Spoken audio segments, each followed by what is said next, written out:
On est ensemble jusqu'à 14h et je vous parle maintenant de cette nouvelle atteinte à la laïcité. Une enquête a été ouverte, on vient d'en parler, après l'agression donc de l'enseignante giflée par une élève alors à qui elle avait demandé de retirer son voile.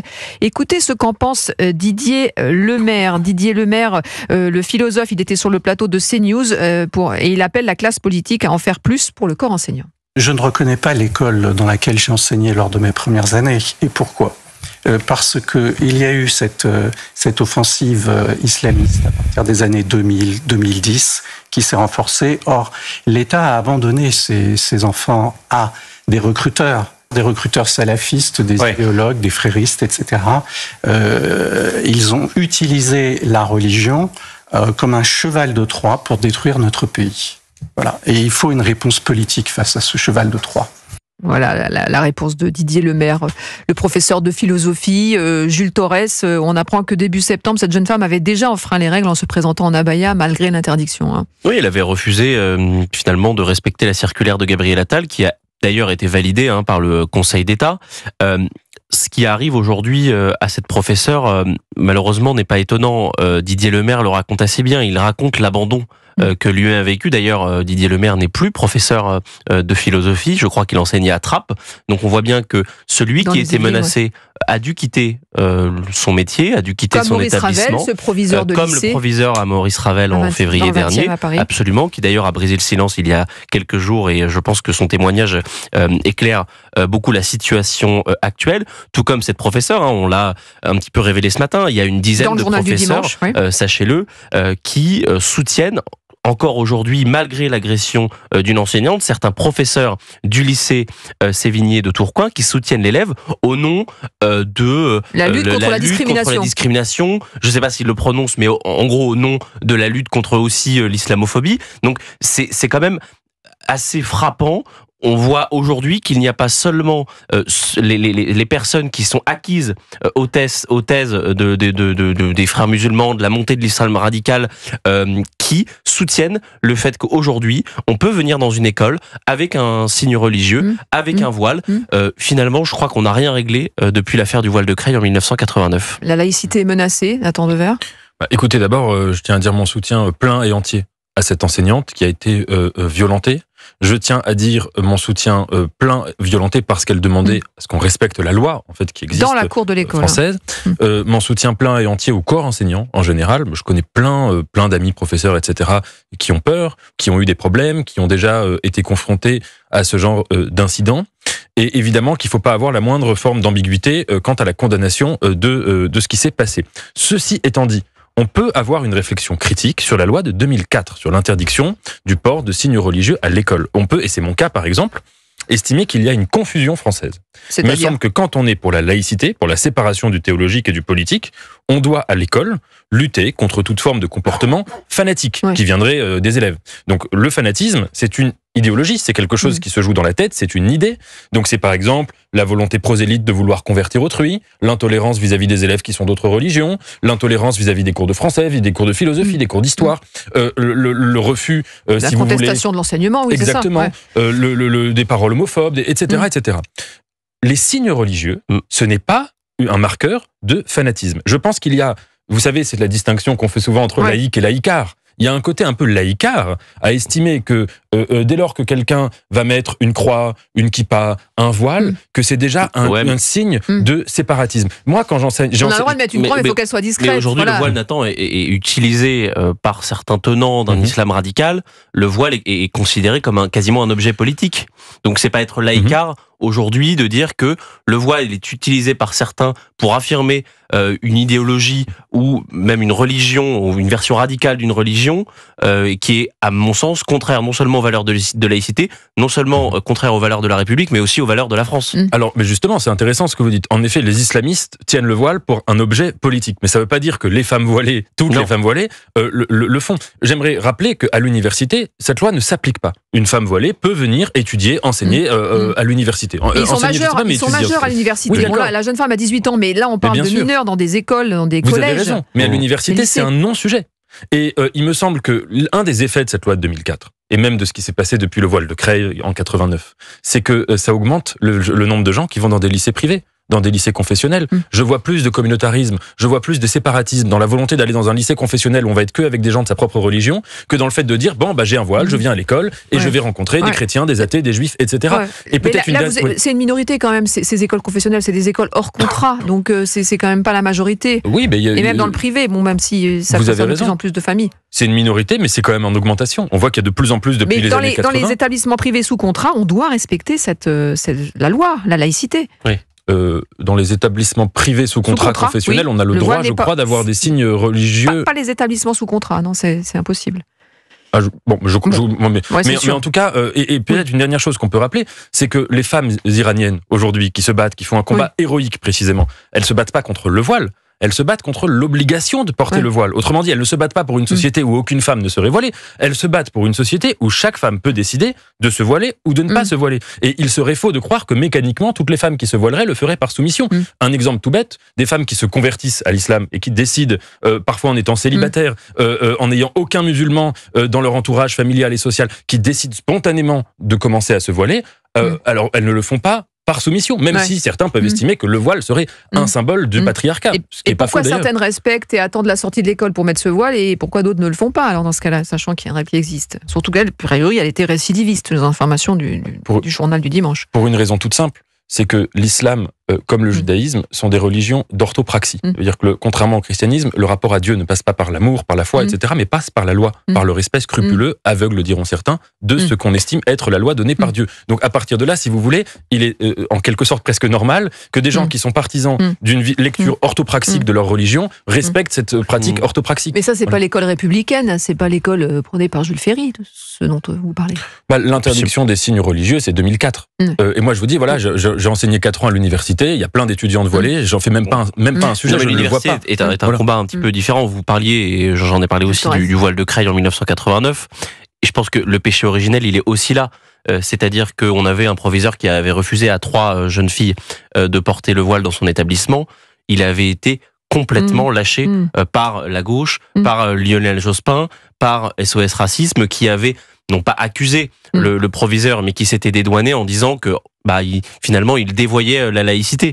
Donc il y a ça. En fait, depuis 40 ans, on n'arrive pas à réparer ce problème. C'est pas la loi de 2004. Le problème, c'est qu'aujourd'hui, il y a une montée de la volonté de certains jeunes musulmans en France. Quand je vois des sondages, notamment de l'IFOP, qui disent que 65% d'entre eux considèrent la charia au-dessus des valeurs de la République, ça pose aussi une question.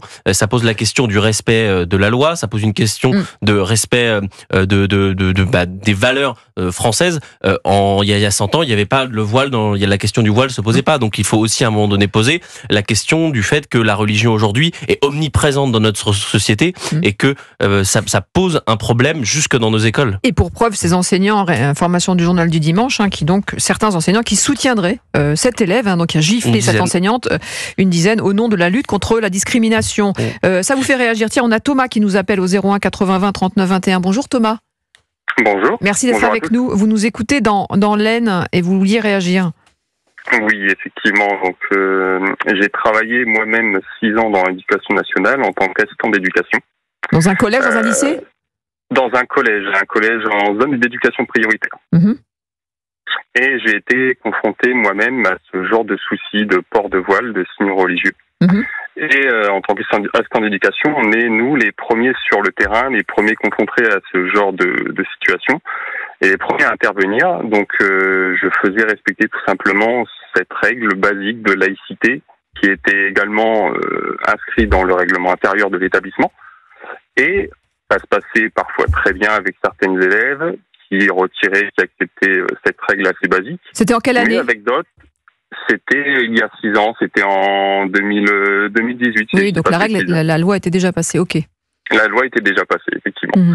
Et parfois, avec d'autres élèves, c'était beaucoup plus compliqué et beaucoup plus conflictuel. Et il y a même une fois où c'est allé assez loin, où j'ai dû me cacher dans une salle sous la demande de ma direction, car le papa est arrivé au collège, suite à la remarque que j'ai faite à la jeune fille, pour, je cite, me casser la gueule. Et vous avez été soutenu par votre direction à ce moment-là ? Alors, si devoir me cacher dans une salle, c'est une forme de soutien, on peut l'appeler ainsi, oui. Ah, quand même, c'est dur ce que vous nous dites, c'est-à-dire que Et ça vous a vacciné, c'est-à-dire que vous avez continué dans l'enseignement, vous êtes resté? J'ai continué 1 an suite à cet événement. J'ai été poussé par ma direction à passer le concours de CPE, donc conseiller principal d'éducation. Mais honnêtement, j'y ai réfléchi parce que ça m'intéressait, l'éducation nationale m'intéressait, la transmission de toutes ces valeurs de respect, etc., ça m'intéressait beaucoup. C'est un métier qui me tenait vraiment à cœur et qu'encore aujourd'hui j'apprécie et j'aimerais refaire. Mais honnêtement, oui, je suis vacciné parce que je sais, je me connais, je sais comment je fonctionne. Mon caractère et ma vision de ce métier aujourd'hui n'est pas en rapport avec les valeurs actuelles de l'école. Il y a un énorme malaise et j'ai pas envie de mettre ma sécurité parce que j'ai fait respecter la loi et la République, tout simplement. Mais merci beaucoup Thomas pour ce témoignage effectivement concret, vous qui étiez assistant d'éducation et qui avez vécu vous aussi cette situation. On reste ensemble, Nathan Dever, Jules Torres. On va continuer à parler justement de ce fait divers qui a un écho troublant avec l'abandon qu'a vécu Samuel Paty. C'est une enquête que vous pouvez retrouver dans le JD News. On va en parler dans quelques instants. À tout de suite. Vous écoutez Europe 1, il est 13h44.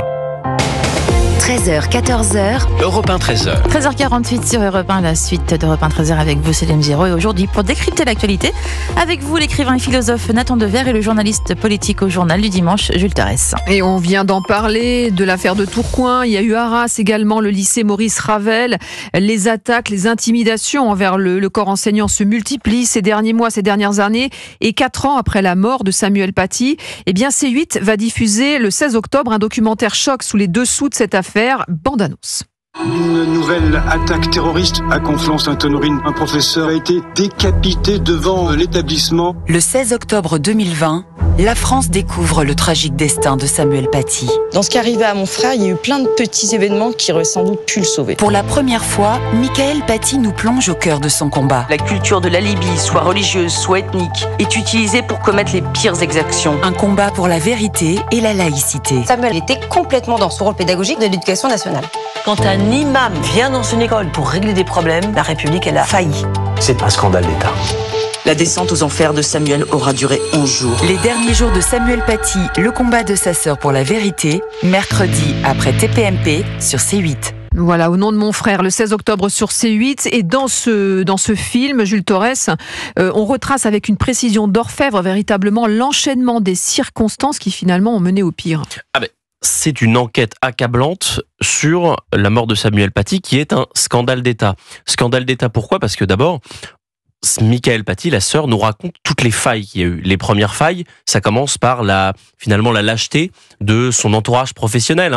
On en parlait tout à l'heure avec cette histoire du lycée de Sévigné à Tourcoing. C'est qu'on voit qu'il y a aujourd'hui des professeurs qui prennent cause et fait pour le coupable, la femme voilée qui a agressé une enseignante, et non pas la victime qui est l'enseignante. Et finalement, on avait retrouvé la même chose dans la mort de Samuel Paty, c'est-à-dire qu'il avait ses collègues de Conflans-Sainte-Honorine qui prenaient plutôt fait et cause pour cet élève qui d'ailleurs, rappelons-le, l'a calomnié. Elle l'a accusé d'islamophobie.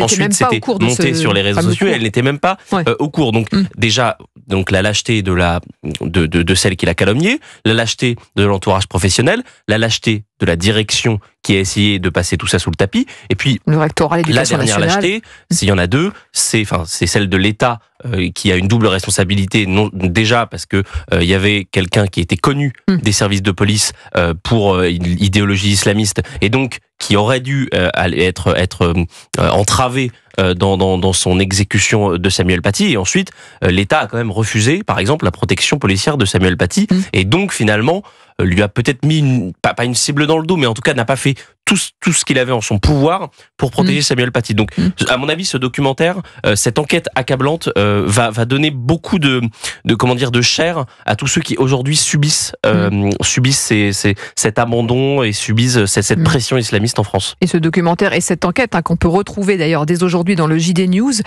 elle met en avant la faillite totale, qui se répétera 3 ans plus tard avec l'assassinat de Dominique Bernard, professeur de lettres cette fois. Oui, évidemment. Et alors là, pour rebondir sur ce qu'on disait tout à l'heure, autant je disais les signes religieux sont pas en soi un signe de fanatisme du tout. En revanche, avoir une résistance à un enseignement, avoir une résistance à un enseignement historique et en l'occurrence ici de parler du traumatisme qu'avait été l'attentat de Charlie Hebdo et de rappeler avec des caricatures exactement dans l'histoire de la presse française, européenne et de la presse des pays démocratiques, il y a une tradition de la caricature, de l'humour, de la satire, du dessin, etc. et du fait de ne pas se laisser intimider par aucune forme d'idole et de pouvoir aussi se moquer des religions. Là, quand vous avez un élève, en l'occurrence qui a la moindre résistance, et c'était plus qu'une résistance, puisque ça a été tout de suite de la haine, de la folie vis-à-vis de l'enseignement, là vous avez du fanatisme. Et là c'est absolument indiscutable, et là vous avez en effet une menace très grave qui pèse sur la République. Et ce qui est terrible, et je suis parfaitement d'accord avec vous sur ce que vous disiez tout à l'heure, c'est qu'il y a eu de la lâcheté. Et que Samuel Paty est mort malheureusement de ce cocktail de fanatisme, de haine, de bêtise absolue, et de lâcheté de la part de ceux qui étaient censés le protéger. Et alors face à cela, il faut voir malheureusement qu'aujourd'hui, nous avons progressé peut-être sur la lâcheté, mais l'islamisme continue de se répandre, non seulement en France, mais dans le monde bien sûr.